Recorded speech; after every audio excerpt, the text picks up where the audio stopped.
cortical system is a marvel of biological engineering.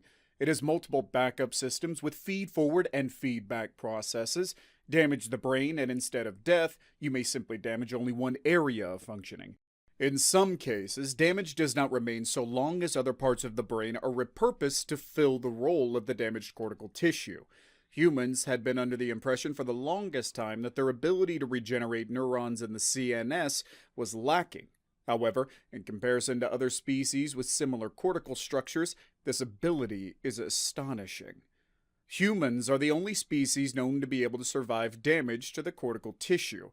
However, there is one great issue with the human brain, and that is its extreme use of energy, requiring at least 20% of the body's energy overall to keep functioning. Additionally, the human brain requires sufficient nutrition and hydration. Any number of these issues can impair functioning to such a complex organ. To add to this, additional memory processing can only happen when paired with sleep. Sleep is a construct not totally understood by the rest of the galaxy. While certain species are known to generate phases of reduced consciousness similar to human meditation, they do not demonstrate the complete shutdown of conscious function that humans do. For the complete functioning of this apex predator, the brain requires at least 8 hours of unconsciousness. In comparison to similar cortical structures, the process of sleep in humans is comparable to only one thing: death in other species. The ship was quiet, terribly silent, with only the distant thrumming sound of the engines. It was an odd fact about human space life. 8 hours or more of a solar cycle, the humans lay silent and unmoving, completely unaware of the world around them, lying as if dead.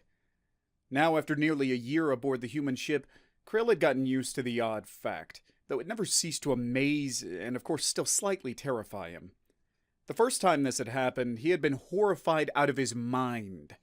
Nearly a year ago, it was his first day aboard the human ship, and he had spent the last 12 hours at Captain Veer's side, taking a tour of the ship and getting to know the human crew. The humans had been terrifying, but they had also been friendly, smiling at him with their sharp white teeth and predatory eyes. They had introduced him to their odd greeting behaviors, which they called handshakes and high fives.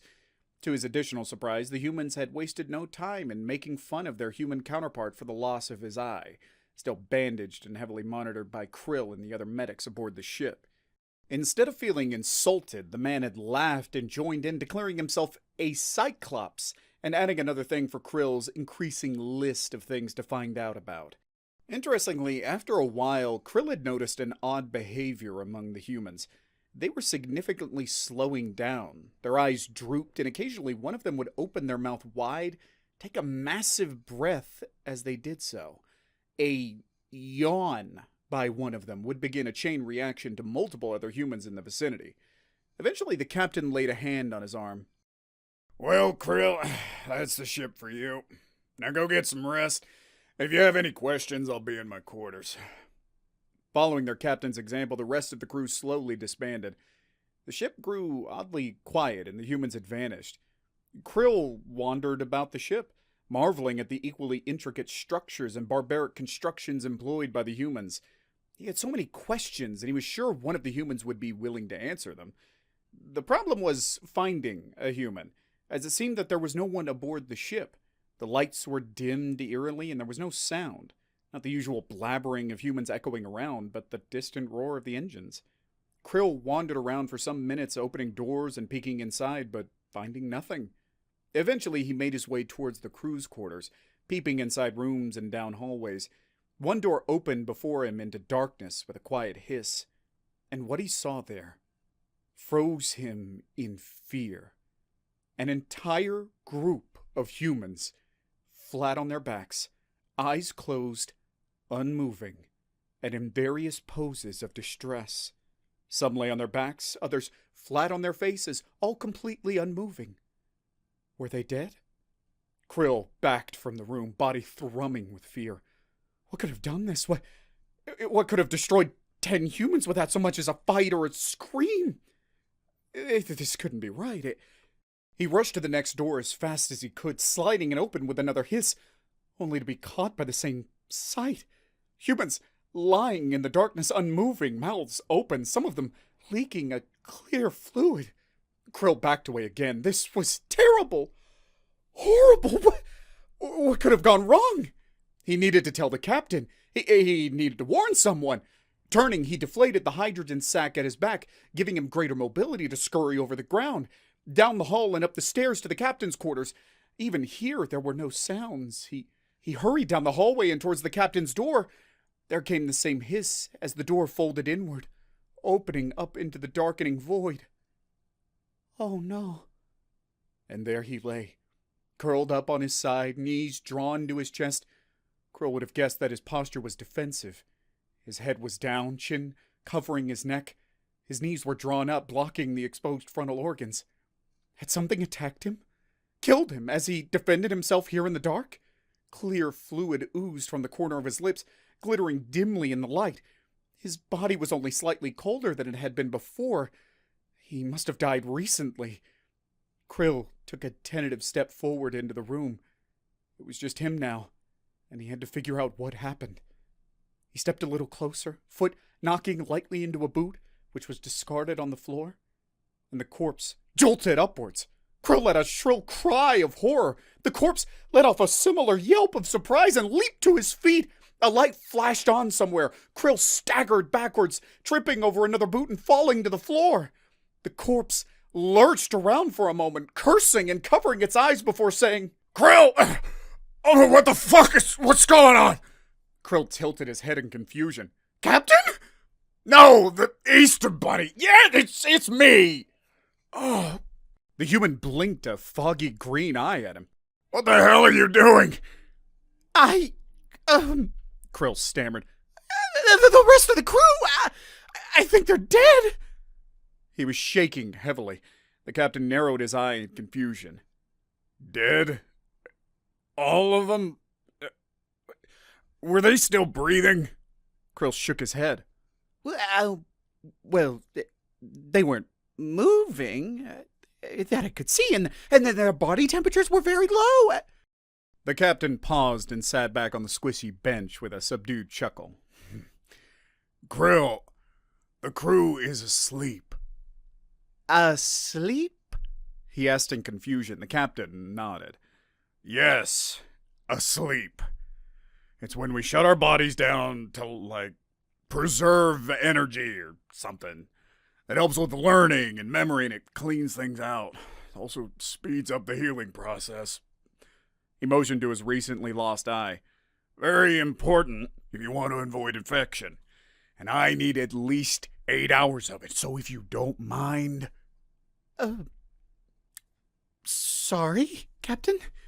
Krill said while shuffling away awkwardly.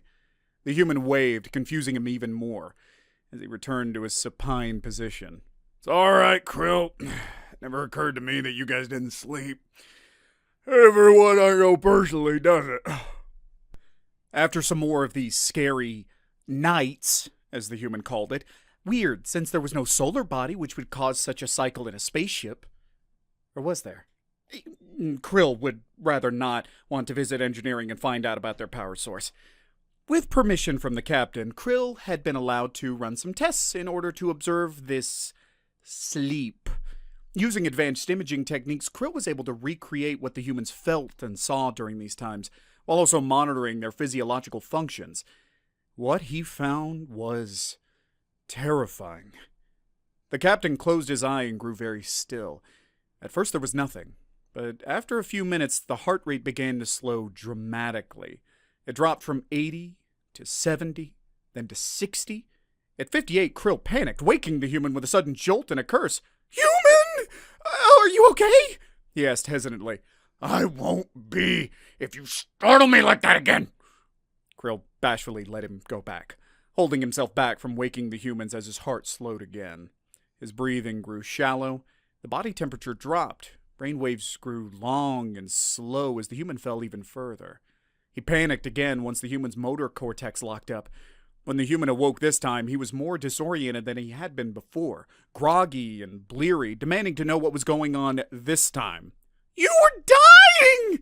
Krill screeched, not understanding what the human didn't understand about that. The human raised an eyebrow. No? Krill nodded. He had only ever seen symptoms like that at the hospital right before death. First, the body shuts down consciousness, energy seeps out as heat, internal mechanisms begin to slow, the brain's functions grow confused and erratic, spaces that were once alive slow down, while others jolt to life in an attempt to keep the body working. Eventually, the motor strip is shut off to conserve energy. Those who have managed to come back from the brink report seeing terrible visions of reality and memory stitched together in terrible configurations. Krill's study on human sleep should prove to be revolutionary. The humans need death to survive.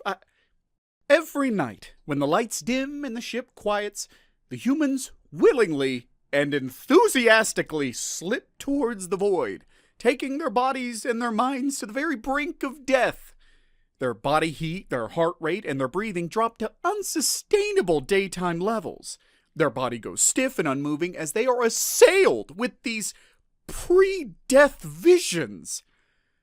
But do humans fear this? The answer is a resounding no. The humans revel in the nightly dance with the void. They willingly slip in and out, taunting the darkness for hours on end, even as their bodies draw energy from the blackness. Tell a human those things and they will laugh in your face. They know death on an intimate level so much that they cannot fathom the similarities that we see. They do not just take joy in this nightly activity, but they need it. They pull their vitality directly from death itself. The longer a human goes without this nightly dance, the more they likely are to succumb completely to the void. We, the galactic community, knew humans were a death-formed species, from a death world worshipping death, and now we know why. The young spend the greatest time here, children and babies, while the elderly spend less time, as if aware of their proximity to the blackness. The humans won't admit it, but there is proof of what we say. The hypnic jerk, as the humans coined it, describes the sudden violent wakefulness accompanied by an immense increase in body function and startle response. Some humans have gone so far as to suggest this is their cortical reaction to the brain confusing the process of falling asleep as dying. What the humans don't understand is just how right they are. Hey kid, you want another story? Yeah, I thought so. Well, don't you worry, you story lover you. We got another awesome story coming up right at you in just a sec. Krill had never actually met a human. Of course, he had heard about them. As a trauma doctor at the second largest medical facility in the quadrant, they received many visitors, and their stories from far across the galaxy. The humans weren't a new topic of discussion. They had been around for a while and were slowly beginning to spread outward from their homeworld. Every day, more and more species were bringing stories of the strange race of predators. It used to be that the stories were told secondhand, a friend of a friend sort of thing, but more and more were coming in with supposed stories of personal encounters. While humans weren't a new topic of discussion, they were certainly becoming a popular one. Every week it seemed another visitor was bringing them in another thrilling story of the crazy Death Worlders.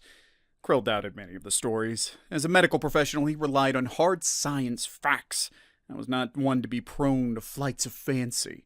But one fateful solar cycle, he witnessed something that would change his opinion forever. It was a slow day. Most transports and stock ships had transferred out the day before, taking crews and accidents along with them. Krill floated aimlessly through the halls, checking on patients and occasionally sending a memo to a colleague. All this was easily done with 4 independent limbs as well as 4 separate cortical hemispheres. The lights in the building suddenly flashed red. Radio signals pulled against his lateral receptors, and as he turned to race down the hallway, the radio signals morphed into a voice. Doctor, we have an emergency SOS from the UNSC Stabby, requesting immediate medical assistance. The words used were unfamiliar to Krill as he took the next hallway at speed. Species? Scans indicated as a human freelance ship. If it weren't for his medical training, he might have stopped in shock. Repeat? Humans! It's humans! I'm sending the biological map now. The radio signals morphed, and the lateral cortical zone of his right posterior unit decoded the image. The shown human was an odd creature. 10 units tall, bipedal endoskeleton with 2 attached cortical hemispheres, heavily carbon-based, running by a circulatory pump and a complex set of smooth muscle tubes. With advanced medical training and 4 cortical hemispheres, he knew enough at the moment to perform most of any emergency medical operation necessary. Upon seeing the biomap, he was almost 100% sure those stories about these creatures he had heard had been false. It did not seem that special. Floating to a stop in the main medical unit, he waited with 2 supporting staff as they listened to the roar of the ship's engines approaching from the sky. Sanctum's rings! Those engines are loud. The doors ahead burst open, and 3 of the creatures rushed in, pushing a 4th in a weird contraption Krill could best describe as a crude metal chair with wheels. Long waves of electromagnetic radiation indicated a burning red color, painting the front of the 4th creature. As a second thought, he quickly flipped on his universal translator. "It's gonna be alright, Captain. You're gonna be fine. Just don't move your head." Crow quickly noted the universal medical patch on the human's right upper limb. It must be an emergency if they were forced to bring him planetside. But blocked as he was, he could hardly see the 4th figure painted in slow waves, neck immobilized by a stiff foam collar. A figure beside was helping to hold the creature in an upright sitting position. Stopping in the center of the room, the 2 humans up front moved to make way. He had never seen a sight so gruesome, or if he had, it had only been during a post-mortem examination. He hoped the humans were not capable of picking up the high-amplitude shrill he let off upon sight. The human male sat very still in the chair, head tilted slightly back. The origin of the red color was a liquid substance, which he now identified as human blood. It had dripped from the creature's right ocular socket around the edges of a sharp metal rod protruding from its center. Around him, the other humans were frantic, letting out terrified little wails as they looked on. A couple quick calculations. That was too severe. The rod would have pierced cortical tissue. The human should be dead, either through the wound or the following shock. He had to be. If medical school had taught him anything, it was that brain injury was impossible to survive. Quickly, Krill threw off his horror and moved forward, expecting to find the human's circulatory pump non-functional. But a quick scan showed the organ to still be pumping, and doing so at a slow rate of 66 beats. How could this be? "Hey, Doc." Krill nearly leaped from his skin as the human spoke, tight-lipped and very still, its other eye opening to roll towards him, blurry and out of focus. Another squeak of horror. "Could you help me out here? I think I got something stuck in my frontal lobe." He suddenly didn't know what to do with his hands. What madness was this? Not only was the human not dead, but he was speaking? It's impossible! "Captain, just please don't talk," the other human begged. "Just listen to me for a sec, and stop freaking out. I'm the one with this damn thing sticking out of my brain." The group around him got quiet. Krill moved forward, although still shocked. His medical training took over and he started doing an albeit slow examination. "Do you feel pain?" he asked in shocked curiosity. The human's one good eye squinted, thoughtfully. No." "How can—" The doctor looked at him. "The human brain can shut off pain when needed. He will feel it more when the shock wears off," came the answer from the medical human. "You can shut off pain?" "Thank the Lord." The eyeless human muttered quietly. How did I get an accidental lobotomy?" What's a lobotomy? We'll talk about this later. Do you mind taking this thing out of my head first? Turns out Krill would have rather not known what a lobotomy was. Barbaric humans! But still, he was fascinated. Never had he met a species that was capable of surviving brain injury of any kind, and surely not to this magnitude. Any other species other than a human would have perished in an instant. The shock of such trauma alone would have been enough to kill. But instead, the human's brain had shut down the pain and calmed the human even despite the damage. After treating the wound, Krill had performed a complex surgery to remove the object. The amount of brain damage would have been extensive in any other species, but their ship's medic seemed relieved upon seeing the images. The eye socket had been broken. The eye itself had been mutilated beyond repair. But that didn't seem to bother the human. As Krill found out after more observations, it was already functioning with a robotic leg and had scars seemingly following his nerve system and subdermal skeleton on the outside of his skin, with the bulk of it being around his spine. As to where these scars came from, neither of the humans could give him an answer, and the captain certainly would not give him one, looking away seemingly troubled and babbling quietly about military secrets and things he'd rather not dig up yet. Who would have thought these stories were true? Who would have thought I'd be shipping off with a group of humans the next week? Certainly not him. Not yet. Though the human's physical properties started to spark a great interest he would look more into. Who would have thought the ability of a human to survive traumatic brain injury? Who would have thought humans can just decide not to feel pain? And what more can these durable bipeds endure if missing a leg was just a casual thing for them? After all, even their ship, the UNSC Stabby, was named after stabbing. The act of putting a sharp object where it doesn't belong. In a body, Krill figured. He wanted to later ask one of the humans about it. He really couldn't imagine what other murderous things such a race could endure or do. Hey, don't click away. We got another awesome story coming up right now in a sec, and you certainly don't want to miss it.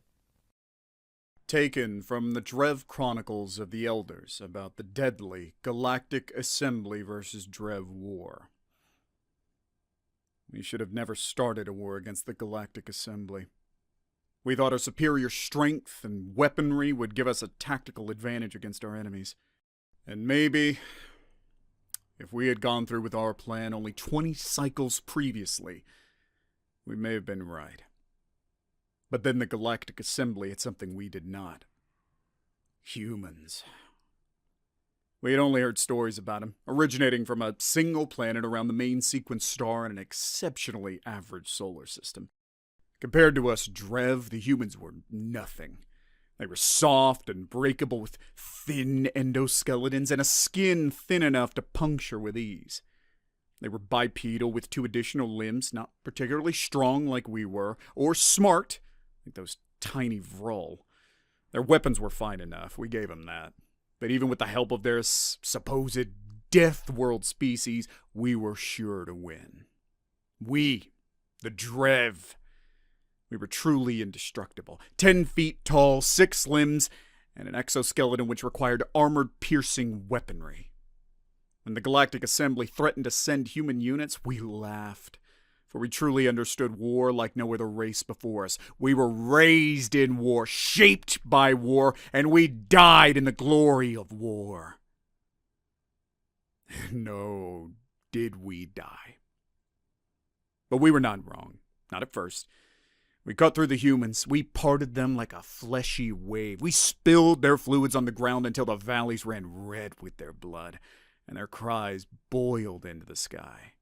Sure, they were a worthy foe. They had tactics, and they had bravery, and their weapons were damaging, but they were not as strong as we were. But then, they came back, and they were stronger. They didn't die.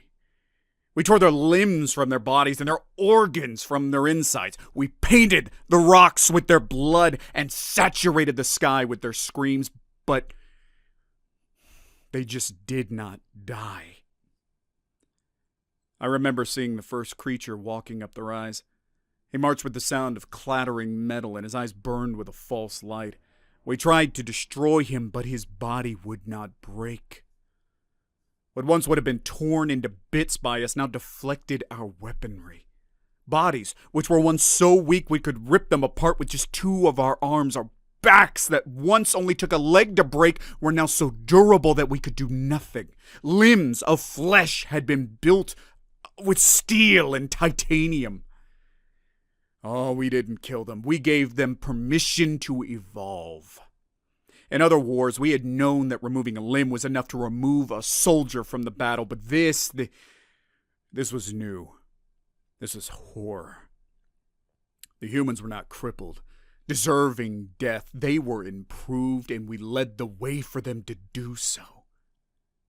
They did not die. They replaced their limbs with iron, stronger and faster. When their eyes were gone, they replaced them with thermal, infrared, and ultraviolet. They wired targeting systems directly into their brains.